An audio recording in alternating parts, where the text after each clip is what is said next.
Right now at 5, we learn the sentence for a Joplin dentist in connection with a hit and run from 2023.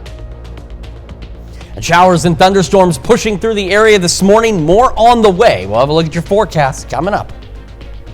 Plus, a business in Woodson County serves up an outreach program to the community. The 4 states' most watched news starts now. Good morning and welcome to the KOAM Morning News. It's 5 a.m. I'm Samantha Walker. I'm Chris Warner. It is now Thursday, November the 20th. Happy Thursday, everybody. A week from now, of course, Thanksgiving. We've touched on that, I think, enough. You folks at home hopefully know that Thanksgiving is on the way. But we do have showers and thunderstorms pushing through the area this morning as well. Now, we haven't had any severe weather other than last night around midnight just before. We did have a severe thunderstorm warning for Elk County. That's been it so far. And like I said, the overall risk of severe weather is extraordinarily low and should be winding down before too much longer. But we do have thunderstorms. We do have a lot of lightning out there. Let's start with our live look from down. That's not our live look. My apologies, that's tomorrow. Okay, here we go. That's our live look from downtown Pittsburgh. We also have some fog. I know it sounds wild, but you can even see it here. We've got some patchy fog. Some of it's dense out there. We've got our camera here pointed back to the south and west. That's where a lot of thunderstorm activity has been so far this morning. We have some newer storms out in southeast Kansas, which we'll look at in just a moment as well. Our camera 7th and range line in Joplin, also looking back southwest. We had quite a bit of lightning just before we went on the air with these storms that are off to the south and to the southwest of Joplin. And that's really, honestly, the biggest concern we have is the lightning and the fact that these storms are pushing through as folks are going to be heading out the door for school, for work, whatever the case may be. You've got to be careful because I think sometimes people associate that lightning with severe weather, and if the storm doesn't have a severe warning, you're like, oh, it can't be that bad. But that lightning can still be dangerous, still be deadly. We got some showers into the Joplin area right now. You can see from MoDOT camera, 32nd and range line. So here's what I'm talking about. Take a look at this. This is ranged all the way up just over 200 lightning strikes. A lot of that lightning, I'll be honest, is currently associated with this activity east of Springfield, but we do have these shower storms pushing. We've had some new development that's tried to get going across southeast Kansas, and all of this has kind of reorganized itself. It's been individual little storms that have grouped together here. We've got them back into Newton and McDonald counties as well. And like I said, the biggest thing right now, the biggest concern we have is just going to be overall with that lightning. And again, patchy fog out there. We've got reduced visibilities. Fort Scott, Nevada, Stockton, Pittsburgh, Miami, Parsons, Chanute, Iola, Yates Center, Fredonia, Independence. Some of it from rain, some of it is, as you saw on our Pittsburgh camera, genuine fog out there. So you've got to watch out for that as well. With the roads being wet, you really do need to slow down, because if something comes up in the fog, you're not going to have the same stopping time that you would if these roads were dry. Now for today, we still have that level 1 out of 5 risk. Again, it is just barely clipping the southern portions of our area. All hazards are possible, but again, it's staying to the south. It is expected to remain to the south, so we shouldn't have any major concerns. Our strong storms this morning, you may remember from yesterday, we had that hail risk. That hail risk still there, but the strong storm threat, I think, is going to start winding down in the next about 2 or 3 hours or so. Temperatures, we've got low mid 50s. We've even got some low and mid 60s out there. We've got Jay as one of the warmer spots right now, sitting at 65. Scattered storms like we're seeing now will continue through the first half of our day, and then they'll become more numerous. They're going to pick up in coverage across the area, not necessarily intensity, but coverage across the area as we head through the afternoon and into the evening hours today, with more shower and thunderstorm chances out there. So again, thunderstorms, non-thunderstorm winds gusting out of the south upwards of 20. It's already breezy this morning. It'll be breezy through the day. Because of the rain, the cloud cover, as you see, our temperatures don't really move that much, hovering right around the mid 60s out there for most of us. We're going to have another look at these thunderstorms and talk about the upcoming weekend forecast here in just a few more minutes. Samantha? Chris, thanks. A Joplin dentist will not have to serve jail time for trying to interfere in the investigation of a fatal hit-and-run crash. The suspect is John Joseph II. Investigators say Joseph's son, Rocco Joseph, was the driver in a crash that hit and killed a pedestrian, 60-year-old Gary LaTurner, in Cherokee County, Kansas, in August of 2023. Prosecutors say the charges against the father are because he and his son later returned to the scene where they failed to report the crash and left again. In October, John Joseph II pled no contest for attempting to interfere with law enforcement in the crash. As part of a plea deal, prosecutors dropped the second charge of contributing to child misconduct. Yesterday, a judge sentenced him to 1 year probation. The case against the son is still ongoing. Parsons police continue investigating a shooting that happened Sunday morning. Officers responded to an apparent apartment where several people confronted a man over a domestic dispute. Police say the group held the man against his will before he escaped and was chased. That's when he allegedly fired his gun. The shooter was released because he legally possessed the weapon. Authorities are seeking charges against a juvenile for attempted murder and an adult for aggravated battery. No one was hit by the gunfire. This holiday season, too many families in the 4 states area are struggling to put food on the table. For more than 20 years, Fox 14, KOAM, and the CW have teamed up for Feed the 4 States. We're continuing that tradition this year. If you're able to help, scan the QR code on your screen now. Please join us in caring for our neighbors and making sure that no family in the 4 states community goes hungry this holiday season. Our live telethon begins today at noon and will continue this evening. Local writers and students were invited to the Pittsburgh State University's 4th Annual Writers Fest yesterday. The PSU English Department hosted a day filled with hands-on writing workshops led by published authors. Nearly 130 students attended Writers Fest, which offered 3 session slots packed with a variety of workshops, including children's literature, creative classroom strategies. This Thanksgiving, one local business in Toronto, Kansas, is determined to make a difference. KOAM's Kenny Foreman introduces us to the Grumpy Bear. In food deserts such as the city of Toronto, Kansas, groceries or even a Thanksgiving meal aren't always easy to come by. That's why Melanie Collins, owner of the Grumpy Bear Trading Post, wants to help make sure that her community doesn't go hungry this Thanksgiving. There's no grocery stores for miles, and so we started the grocery side of it to make sure that Toronto had food and that, there's a lot of retired people out here who don't necessarily like to drive or have vehicles. Collins' vision for a well-fed Toronto hasn't wavered since the Grumpy Bear's grand opening last 4th of July. And now the place where people can go for affordable groceries will also open its doors for those looking for a Thanksgiving meal. It's a free will Thanksgiving dinner. So everybody's invited. You just come in, get your food, and donate if you'd like, or don't donate, whatever. It's just whatever you're comfortable with. The whole point is to just come and make sure you get to celebrate Thanksgiving. Although the business is still trying to attract more customers, they have no issue with not charging those who want to enjoy a nice meal with others. We're trying to help as much as we can. We still have to make a profit. We still have to pay the bills. But if we can, for one night, delay profit and put community over profit, that's what we'll do. And Collins hopes people will continue to stop by even beyond the holidays. We want to celebrate the town. The town is kind of a sleepy little town. We want to get everybody excited about the fact that we're here and to let them know that we are here for them. If they do need something, we are a resource. From groceries to supplies to antiques, helping a town get the resources it needs. In Toronto, Kenny Foreman, KOAM News. The Thanksgiving dinner will be held from 5 to 8 p.m. In addition, there will be a Christmas window unveiling and shopping event on Black Friday at 6 p.m. That's a look at this morning's top stories and weather. Coming up on the KOAM Morning News, a Michigan Christmas tree wins the honor of decorating the White House Blue Room this year. Plus, the Epstein files get a deadline. President Trump signs legislation giving the Justice Department 30 days to release all documents. And we have rain throughout the 4 states. Chris has a look at your Thursday forecast. You're watching the KOAM Morning News. We'll be right back. Topping Nation Watch, a tree is on its way to the White House, fulfilling a tradition that dates back decades. This 25-foot con-color fir from Michigan was chosen as this year's Christmas tree for the White House Blue Room. It's expected to reach Washington early next week. The National Christmas Tree Association has held a contest for the prestigious post in the White House since 1966. Winning grower Corson's Tree Farms owner Rex Corson says this tree was picked in part due to its dark green color. Yesterday, President Trump signed into law the measure that will force the Justice Department to release all of its files related to convicted sex offender Jeffrey Epstein.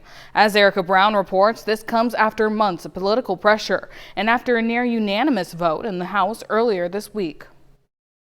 The bill to force the Justice Department to release all of its files related to convicted sex offender Jeffrey Epstein has been signed into law by President Trump. The measure passed the House Tuesday in a near unanimous vote, with only one lawmaker voting against it. Then, with unanimous consent, it passed the Senate shortly after. On Capitol Hill, lawmakers praised the bipartisan effort to pass the measure after months of political pressure. You know, people get all the facts, which is what should happen. We should have total transparency here.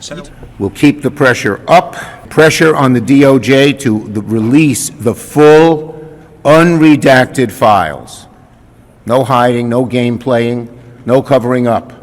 President Trump pushed for a new investigation into Epstein's alleged ties with prominent Democrats, but some lawmakers are concerned that an active investigation could delay the release of some files.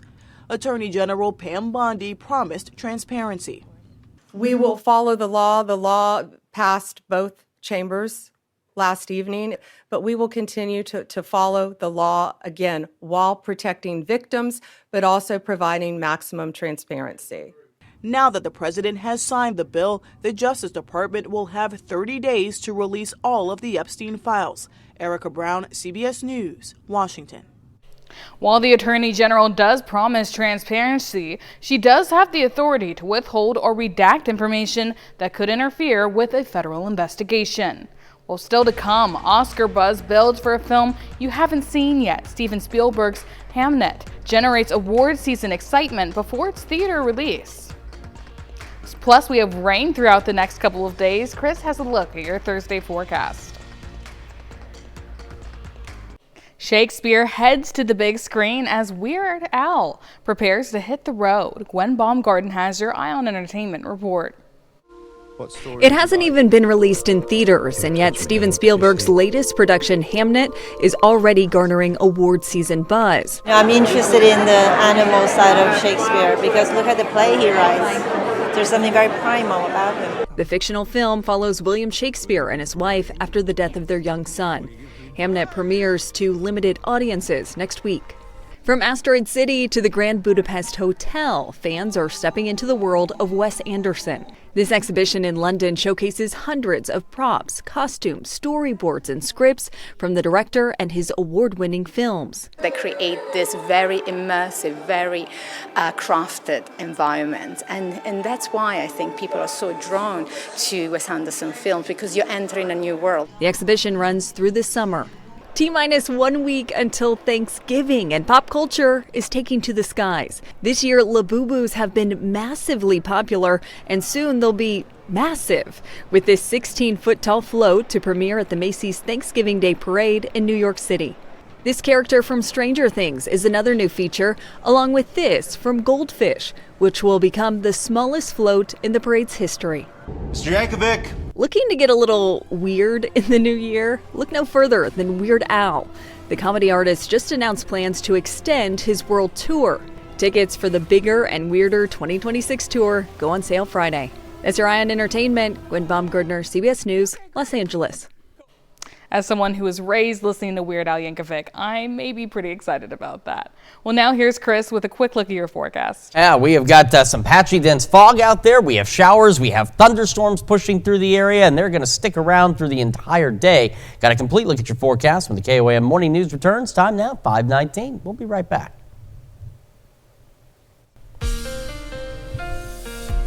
Welcome back to the KOAM Morning News, 5:21 on this Thursday morning. Do want to start with the fog tracker, where, of course, we do have some patchy fog across there. Some of it associated with heavy rainfall, some of it not. And you saw it just update. It doesn't update live often like that. But we've got reduced visibilities across most of, if not all of, southeast Kansas. A good portion of northeastern Oklahoma and stretching into southwest Missouri. Iola down just over a mile of visibility right now. So, again, if you're traveling, you need to be extra cautious this morning because the roads are going to be wet. Your stopping distance isn't going going to be as good as it usually is when the roads are dry. So do keep that in mind as well as you're traveling this morning with some of that fog and some of the heavy rains. Here's the Skywatch Storm Tracker. We got 137 lightning strikes, but bear in mind that counter is counting every lightning strike it can see on the screen. So that does include those storms that are stretching from Rolla back down toward Branson, not just our immediate area here. So we're going to start into southeast Kansas. Excuse me. We've got some thunderstorm activity pushing into Yates Center right now. We got another heavier shower just on the west side of Humboldt, southwest of Iola.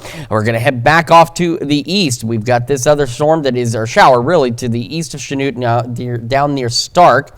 Then we head up, got some light showers north of Fort Scott on 69, stretching up toward Mound City. A few isolated sprinkles and showers around Appleton City, Rich Hill, Nevada. You're dry. El Dorado Springs, you are dry. Osceola, we've got some light showers off to your southwest. Down into Barton County, some light showers up north of Liberal. We've got some additional ones stretching from Lamar down I-49 into Jasper County. And we've got these thunderstorms with some heavier rain pushing into parts of southern Cherokee County.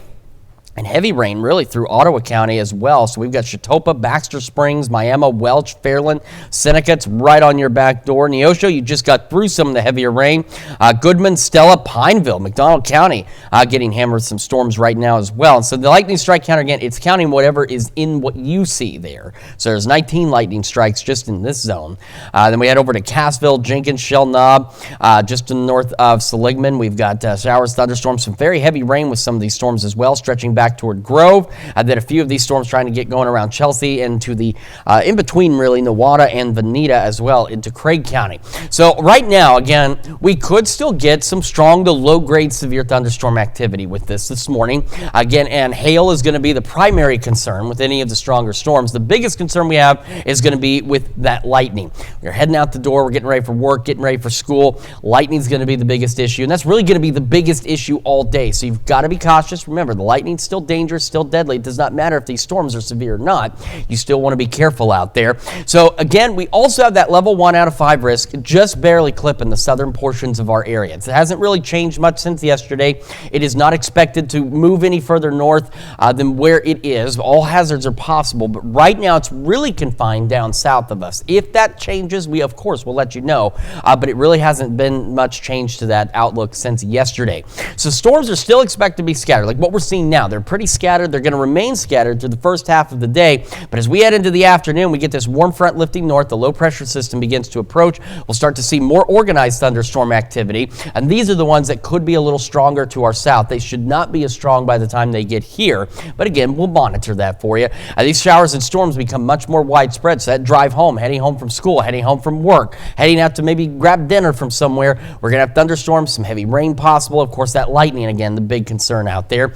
Showers and thunderstorms continue overnight and into Friday, and we still have a few storms to start the day, a few showers on our Friday, but some good news is this activity looks to start exiting the region as we get past noon and into the early afternoon. That skies are expected to clear, and we should start to warm up. So again, thunderstorms through the morning. Temperatures don't move much, low 60s to the mid 60s, and that's our highs are headed for the mid to upper 60s across the area. We'll go into about 70 tomorrow. Also breezy today. South winds gusting upwards of 20. We'll go near 70 tomorrow. Then we cool back down. Still mild, but cool. Some showers Sunday, Monday. We're still watching that Arctic air. You can see some changes again to that forecast out there.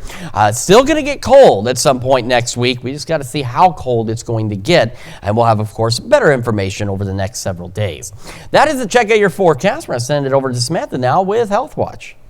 Thanks, Chris. Exercise may be one of the best ways to prevent dementia.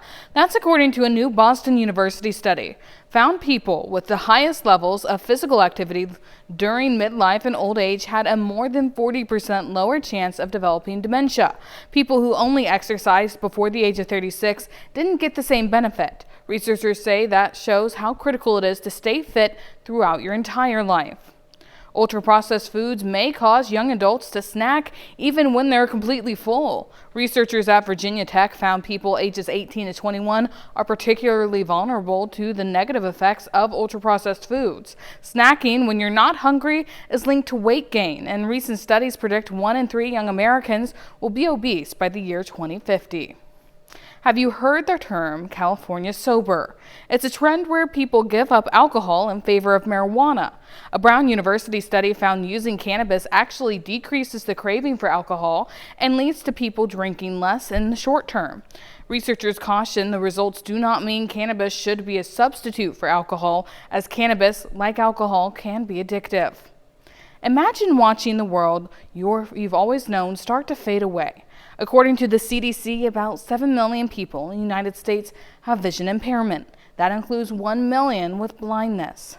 Uba Ali has the story of one woman who's raising awareness about the reality of losing her sight. The way Sabrina sees the world today, my left eye is my worst eye. I see mainly like lights and colors. Is much different from what she once saw. At a very young age, she was diagnosed with an autoimmune disease. And because of the steroids and the treatment that I had, I did end up developing glaucoma. Since the age of 6, her eyesight has been fading. I haven't come to terms with it. Every single time that I lose more vision, it's always another adaptation phase that I have to go through. It's another grieving process. At 27, she's learning to live differently and independently. How important is it for you to live a normal life? Walking with a cane and learning how to use it is one of the most important things that I've ever had to do. And the independence that it has given me has shaped the way that I do every other thing in my life. Including capturing the world as she sees it, posting to TikTok to share her story. One app that I have been absolutely loving as a blind person is Microsoft Copilot. With her camera and accessibility tools, you are currently on a layout area. She's the creator of beauty. The Zoom allows me to even see my screen because right now it's just a bunch of colors and shapes. I'm able to get into my world of my video when I'm able to zoom in to this extent and see everything. An outlet for community and herself. For her, blindness isn't the end. That's all I want to continue to do with my platform is just spread awareness and create more community. Just a new way to see. Uba Ali, CBS News, Minneapolis. Sabrina is also studying to go to law school to become an advocate for marginalized communities. That's a look at some of today's top health stories. We'll be right back. Right now at 5:30, Carthage celebrates a home transformation after volunteers restore a 1946 house at no cost to the owner. And we have showers and thunderstorms pushing through the area this morning. We'll have a look at those storms coming up. Plus, a local church creates dazzling light displays to share Christmas messages with visitors. The 4 states' most watched news starts now. Good morning and welcome to the KWM Morning News. It's 5:32. I'm Samantha Walker. I'm Chris Warner. It is Thursday and it is November the 20th. Happy Thursday to everybody. Yes. Of course, we've got those showers and storms pushing through. We've only had one severe thunderstorm warning. It was late last night, just before midnight into Elk County. So that's some good news, but we still have thunderstorms with some impressive lightning out there. It's been crazy to look at, just seeing it flash. Yeah, it has certainly been. And really, that's our biggest concern, especially with folks heading out the door, getting ready for school and stuff, is going to be that lightning more than anything else. Let's take a quick look outside downtown Pittsburgh. We've got our cameras pointed back to the southwest because our Pittsburgh camera can't look northwest, but there are storms off to the northwest. Pittsburgh, you are dry right now, but you're also foggy. That's the other issue we're facing this morning. Our camera here, 7th and Range Line in Joplin. We've got rain, and we've been seeing the lightning's been off to the south, but I mean, we have seen bolts of lightning come streaking across this sky this morning from this camera. Of course, anytime we take it live, it doesn't do anything. But just emphasizing again, the biggest concern we've got with storms so far this morning is going to be that potential for dangerous and deadly lightning. MoDOT camera 32nd in Range Line. Again, wet roadways. We've got some showers, heavier rain getting ready to push into Joplin right now. As you can see that here. So this is the lightning we've been seeing. It's down around the Seneca area. We've got thunderstorm activity just to the east of Grove. More building into Craig County. We've got some here north of Chanute into parts of southeastern Kansas, and some heavier showers and storms in the southern portions of our area, McDonald-Berry counties as well. So there's our lightning strike count. It's 154 strikes, but also, as I mentioned earlier, it is counting every lightning strike it sees on the screen. So we zoom it into a specific county, it'll only count what it sees, but still, it's quite a bit of lightning. We want to be extra cautious. Now, we could still get a strong storm or two between now and I'd say maybe 8, 9 a.m. Hail would be the primary concern. We don't have any significant concerns with severe weather this morning, but that's a remote remote possibility. The biggest threat we've got is that lightning. Then we have this dense fog as well. Take a look. We've got Iola just over a mile of visibility. Most of, in fact, all of southeast Kansas, reduced visibilities. A good portion of northeastern Oklahoma, some reduced visibilities. Nevada, Stockton, Carthage, Cassville on the Missouri side as well. So that's why you also need to be cautious there. The roads are wet. And so your stopping distance isn't going to be as good as when the roads are dry. So you really need to slow down. Low beams, not your high beams, and just be prepared, not just for the heavy rain, but for some fog. Now for today, we still have a level 1 out of 5 risk for all hazards, barely clipping the southern fringes of our area. It hasn't moved much since yesterday. It's not expected to move much, but we'll keep an eye on it for you just in case anything changes. Not expected to, but you know how Mother Nature can be sometimes. She likes to throw curveballs our way.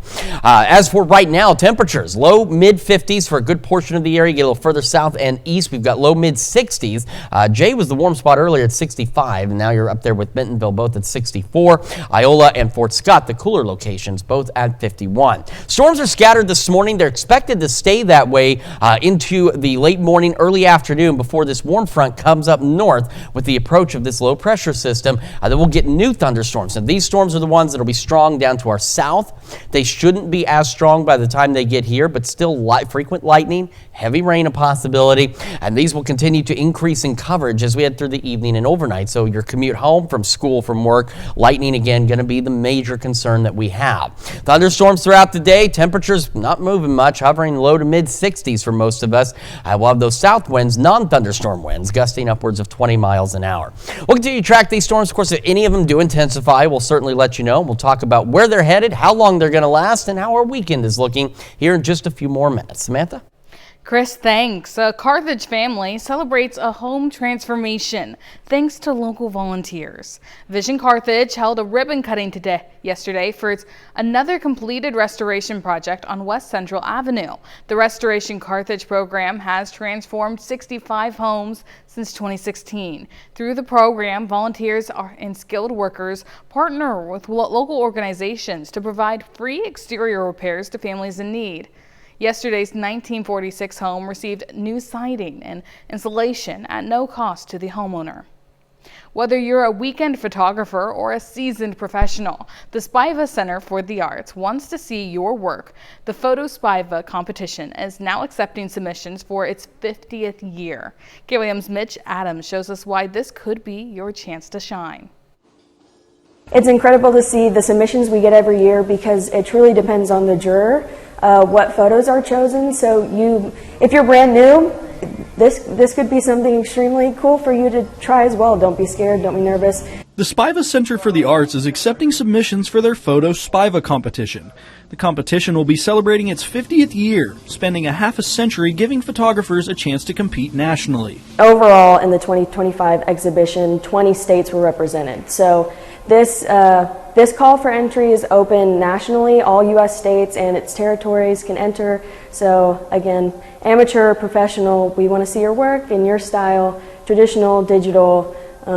Yeah, we're super excited for our 50th year. The event is unique because the competition is not limited to professional photographers. Work done by amateur photographers is highly encouraged as well. Last year, more than 100 entries were selected to take part in the exhibition, which doubles as a chance for participants to connect with one another in person. We love seeing the photographers connect with each other too at our reception. It's just really important to give people an outlet because photography is really cool to see through somebody else's eyes. Reporting in Joplin, Missouri, Mitch Adams, KOAM News. Online submissions will be accepted until January 6th, 2026, with the opening reception and awards taking place March 13th. Well, a favorite annual event goes back up in Carthage, Missouri. The Way of Salvation Light Show transforms part of the city into a Christmas wonderland. KOAM's Ty Park spent time with the setup crews to see how they keep it fresh year after year. Way of Salvation Light Show goes live Thanksgiving night, but it takes a lot of work to get it going. It's difficult because lately we ran out of personnel. I mean, we only have 5 or 6 guys working on it every day. I mean, we started right away after Marian Day, which is September, and all the way to Thanksgiving when we open. These workers, and sometimes some of the members of the church, help out when they can. There's millions of lights every day. We cannot keep count, but like 10,000 millions of light light bulbs out here. Yeah. The money that is raised through donations will go to replace the lights that have stopped working. Like I said, I want to stay right here pretty much all day. Yesterday, we stayed like all day, text the lights and everything. And today, we have to like separate it, spray the lights, which one work, which one not. Try to be, make it like good and nice. And like I said, we stay all day today also. I think we're ready for next week, for Thanksgiving and everything. The hours of work is worth it to the church, the millions of lights to show this is the way. What's the reason for the season? Jesus is the main reason for Christmas. Hopefully that people get out of it. The message of Christmas is the love from God that He sent His only Son. In Carthage, Ty Parks, KOAM News. The Way of Salvation Light Show begins Thanksgiving night at 6 p.m. That's a look at our top news stories coming up this half hour on the KOAM Morning News. Coming up, NVIDIA chips are flying off the shelves. The tech giant reports $57 billion in third quarter revenue. And later, comic book fans in Web City got an up-close look at one artist's superpower. We'll have the latest. You're watching the KOAM Morning News. In Consumer Watch, NVIDIA's latest earnings beat expectations. The tech giant is reporting $57 billion in revenue for the third quarter, as its CEO says its chip sales are off the charts. That's up 22% from last quarter. This week, the Trump administration also announced that it's authorized the export of tens of thousands of NVIDIA chips to companies in Saudi Arabia and the United Arab Emirates. The FDA says it's receiving reports that recalled ByHeart infant formula, which is now linked to at least 31 cases of infant botulism, is still being found on store shelves in multiple states and online. The agency says it's working with retailers and state partners to ensure an effective recall. The 31 sickened infants were hospitalized at least 15 states. No deaths have been reported. The FDA and CDC are investigating the outbreak. And Major League Baseball has inked a new 3-year media rights agreement with ESPN, NBC Universal, and Netflix. The deal would allow Netflix to air live baseball coverage for the first time, including the All-Star Week Home Run Derby and the Field of Dreams game. After 35 years, Sunday Night Baseball is set to move from ESPN to NBC Universal. ESPN is getting a midweek games package. The new agreement comes on the heels of what the MLB says was its most watched postseason in 8 years. That's it for Consumer Watch, and now here's Chris with a quick look at your forecast. Yeah, we've got showers and thunderstorms pushing through the area. Nothing strong, nothing severe at this point. Still a remote possibility. Biggest concern is the lightning. We're going to go over details, break down where these storms are, where they're going, and how the rest of our weekend looks when the KOAM Morning News returns. Time now, 5:44. We'll be right back.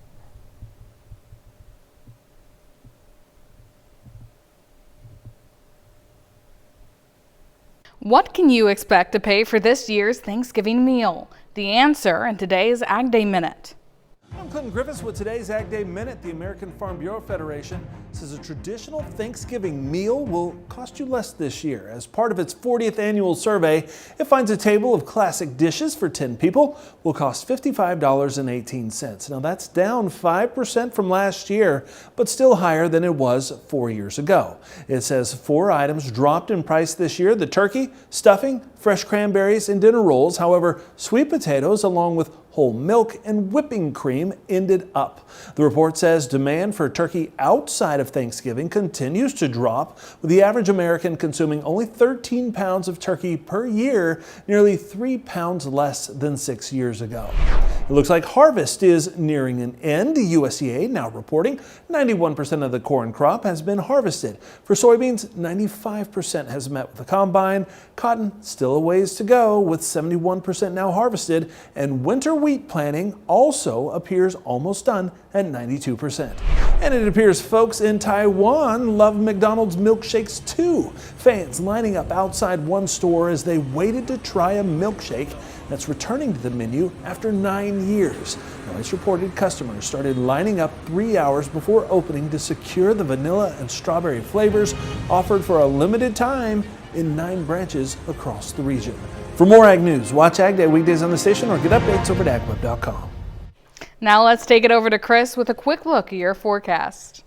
Yeah, we've got showers and thunderstorms pushing through. Also some dense fog out there. As you can see, Grove now down to just a 1/10 of a mile visibility. So that's a good portion of Delaware, Ottawa counties with some very dense fog, as well as back toward Iola. So Miami, Veneta, Anderson, Cassville, Joplin, Pittsburgh, Parsons, Independence, Fredonia, Chanute, Yates Center, Iola, Fort Scott, Nevada. It's not really if you're going anywhere. We have patchy fog out there. Some of it is dense, and with the roads being wet, your stopping distance is not as good as it would be if these roads were dry. So please use extra caution, slow down.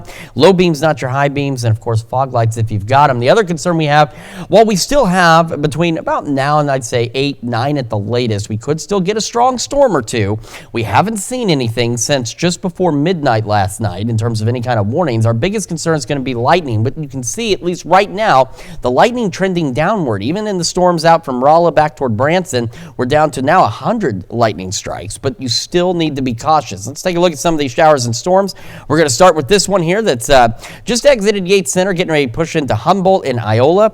We've got another one south of Moran near Elsmore, and then toward Uniontown, just south of there, Fort Scott. Rain on the way for you. We're going to follow this down south, some heavier showers that are just to the north of Girard, south of Pawnee into Crawford County. And then we head further south. We got some showers, some thunderstorm activity. You can see that one lightning strike there that's just to the north of Riverton, or northwest of Riverton there. Heavier rain stretching back into Joplin, Carthage, Jasper, Carl Junction. And we head down south, some heavy rain now pushing back into Neosho and Seneca areas. Goodman, you're up next for some heavier rain showers out there. Thunderstorm activity, we got 10 lightning strikes here at this activity just into McDonald County. Now up to 12, so you want to be very cautious there. Heavy rain to the east of Pineville, stretching back toward Washburn, Cassville, Shell Knob, and then back into northern portions of Benton County. We have new thunderstorms trying to get going around the Langley area, south of Veneta, so just to the east of Adair. We've got heavier rain and showers around Welch, Miami, northern parts of Ottawa County as well. So again, heavy rain, lightning the biggest concern, because whether the storms are strong or severe does not matter. The lightning is still dangerous and deadly, and with everybody getting ready to head out the door for work, for school, whatever the case may be, you just want to make sure you remain cautious out there. For today, we still have that level 1 out of 5 risk for some strong storms to our south, and you can see where all hazards are possible, but it is just barely clipping the far southern fringes of our area here. So it's expected to remain there. This really hasn't changed much since yesterday in terms of the placement of this. And even then, it's a broad level 1 out of 5 risk that's off to our south primarily. If that changes, we'll let you know, but it's not expected to. Here's what we've got. We've got scattered storms now. They will remain scattered at least through the first portion of our day before the low pressure itself and a trailing warm front begin to lift north into the area as we head into the afternoon. So, right as kids are heading home from school, a new line of showers and storms. Now, these ones are the ones that could be stronger to our south, but should not be as strong as they push into our area. But by 3, you can see stretching from Monette, Joplin, south of Columbus, back toward Chautauqua, Coffeyville, and just south of Sedan, and then into northern portions of northeastern Oklahoma. So Miami, Commerce, north of Veneta, around Welch, stretching back toward Bartlesville. We'll have these thunderstorms pushing through. By 5, thunderstorms expanding coverage. We'll have more showers, more thunderstorms. Again, not expecting anything severe with this activity, but heavy rain. And again, the big concern is going to be with that possibility for the lightning across the region. Showers and storms will continue into the overnight hours, and they'll start to become more scattered. And we're expecting them to really begin to wind down as we head toward noon on Friday. Now, I know Future Track's still hinting maybe a couple of lingering showers or storms, but I do believe by noon most of it's done, and we'll start to clear out for our Friday, and eventually we'll warm up, at least briefly, until another front pushes through. We get winds on the north side, and we'll start cooling back down a bit heading into the weekend. All right, so thunderstorms, the obvious thing for our forecast today, will be just kind of hovering low mid-60s for most of us. Some of us down south might make the upper 60s out there. We'll also have non-thunderstorm winds gusting out of the south upwards of 20 miles an hour. So do keep that in mind. Not overly breezy, but still a bit on the gusty side. Shower storms continue through the evening into the overnight. still breezy, southeast winds gusting to 20. And as you see, our temperatures, they just do not move that much today. That also, though, will allow us to warm up a bit tomorrow. We'll go about 70, and then that cold air pushes in back behind it. We're back down to the upper 40s. Mild through the weekend and the start of next week, and still watching that cool down as we get closer to Thanksgiving. Maybe a few showers on Thanksgiving as well. That's Check Your Forecast. We'll be back with more of the KOAM Morning News right after this. Marvel Comics illustrator Jerry DeClaire made a special stop in Web City yesterday, bringing his live drawing performance to Heroes with Wizards Comics. DeClaire, known for his work on Wolverine and Deadpool, Thor, X-Men, and more, spent the afternoon meeting fans, sharing stories, and even giving away the art he created during his demonstration. The commercial artist spoke about his early start in art, saying he began drawing at just 7 years old with a talent so unexpected that even his grandmother didn't believe he had done the work himself. And we've got those showers and thunderstorms continuing across the area, scattered for the first portion of our day, and then increasing in coverage later today. We're going to go through the low to mid 60s through the morning. Thanks to the cloud cover and the rain itself, our temperatures really not moving all that much. Again, could have a strong storm or two between now and about 8 a.m., and then that threat really should begin to wind down for us, and we'll just transition to thunderstorms. So that part being said, the lightning is the biggest issue this morning and into this afternoon and evening when kids are heading home from work or from school. I'm sure they consider it work, or if you're heading home from work yourself, just be cautious about that lightning. We're going to go right around the mid, maybe some upper 60s out there. Non-thunderstorm winds out of the south gusting upwards of 20 miles an hour. Showers, thunderstorms will continue through the evening into the overnight hours as well. Still breezy. Southeast winds gusting upwards of 20. Winds will shift out of the southwest for us on our Friday. A few showers, maybe a couple of rumbles of thunder the first half of our day. I think by noon we should start to wind down. We'll go around 70 for the high, and then the cold front turns around. We come back and drop back into the upper 40s for Friday night. Rest of our weekend somewhat mild, some showers Sunday, Monday. Still watching that potential for some colder air to arrive late Tuesday, heading into Wednesday, making it a bit chillier for Thanksgiving. Maybe a couple of showers on Thanksgiving as well. Let's check your forecast. Got another hour of the KOAM Morning News right after this.